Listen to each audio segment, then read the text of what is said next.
Alright guys, I think it's the perfect time to welcome fall with this gorgeous set. I'm sure you've noticed that these days. A lot of brands have been making changes to their dual forms. So let's take a look together at what's new with these new version dual forms. These number labels are really nice too, besides the size number being printed on each dual form. It's actually big and easy to see right away. They come in 14 sizes, and you can clearly see how they finally solved the problem with wider thumbs. Check out the difference compared to the older versions. Now, the most important feature of these new dual forms is the cuticle area. Look how thin and flexible it is. It slips right under the cuticle so easily, and the curve is more pronounced, which makes it work for any nail shape, whether the nail grows downward or upward. And take a look at the C-curve on the free edge, see how different it is compared to the older versions. Alright, now let's see if these features really make a difference in our work. I've already done my manicure and prep like I always do, but as you can see, my nail is broken. So first, I need to fix this before I can go ahead and use the dual form. The best option is always to use polygel or hard gel to repair this area before moving on. I'm going to show this part really quickly, because I've already shared a full tutorial on it in my previous videos.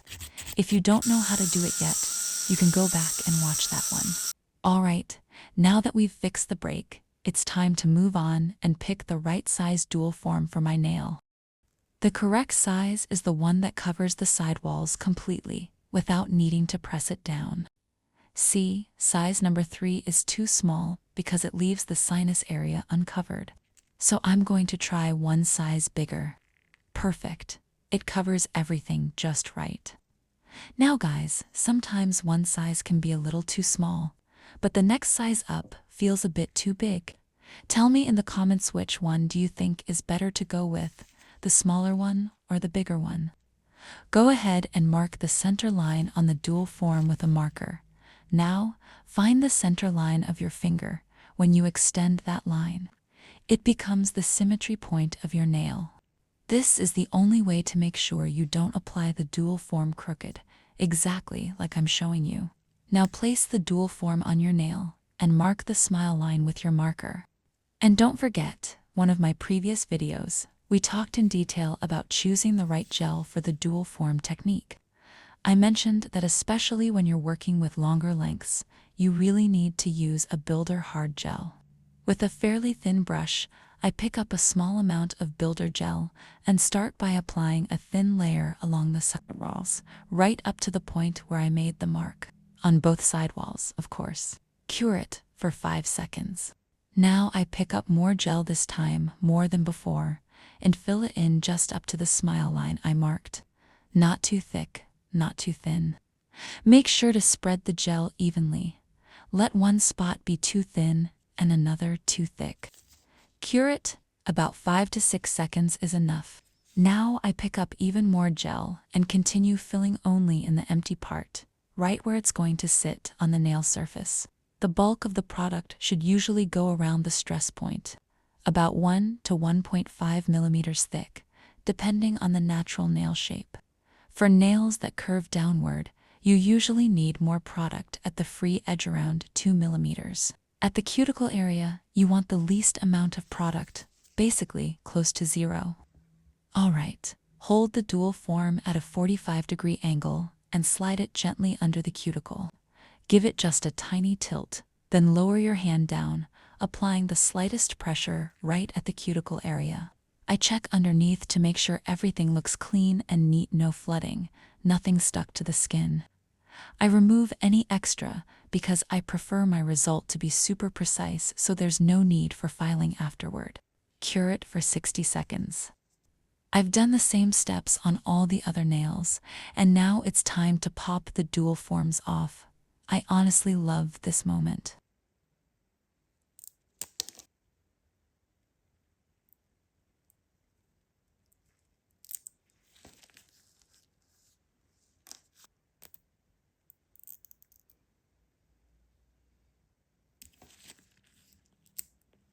As you can see, there's no need for any cuticle work or filing. I'm sure after all the videos I've shared on how to shape almond nails, you already know exactly what to do. Hold your hand file at a 45-degree angle. Place it against the free edge and the side walls. When you look at it from the side, it should resemble the shape of a crocodile's snout. I go in with a light buffer. With the right drill bit, I clean up underneath the nail to make it smooth and even.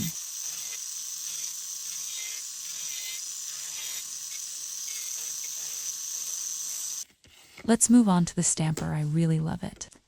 It's super easy to use, and you can create amazing designs with it. Of course, there are a few tricks to it, so if you're not familiar yet, make sure to check out my stamping tutorial video. I've picked out my design, and I'm applying my polish nice and thick, then spreading it with the scraper. I'm going to do a patterned French, but with the stamper, so I'll need a silicone French smile line tool. Right after I spread the polish, I place it over the design, just like you see here, and then I use the stamper to pick it up. Now I place the design onto the nail, and with my finger I press down gently to make sure it transfers nicely. I repeat the same steps for the rest of the nails, but remember, before each nail, you need to wipe the polish off the design plate. Clean your scraper and use tape to clean off your stamper. Do all of this every single time.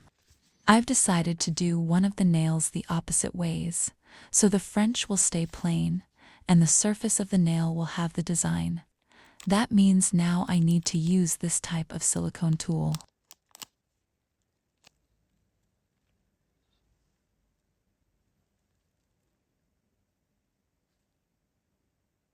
Don't worry after you apply the matte top coat. Just wipe with cleanser and it'll come right off the skin easily. I think that was the right choice. Alright, let's go in with a matte top coat. If you don't wipe it down with cleanser afterward, all the chrome powder will stick to the surface. I think choosing gold chrome is a smart move. Let's draw a few lines. Kind of like smile lines, but they don't need to be straight or perfectly even. In fact, the less uniform they are, the prettier it looks. I used rubber top coat to draw these lines, but you can use whatever you like: paint gel, gel polish, or even builder gel. I cured it for 30 seconds, and then went in with the chrome.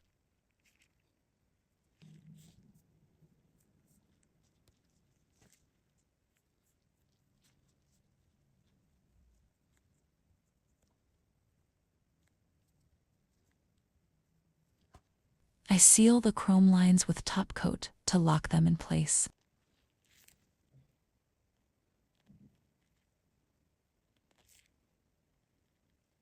I wiped everything clean with cleanser, and that's it, we're all done. So what do you think? Is this set ready to welcome fall or not?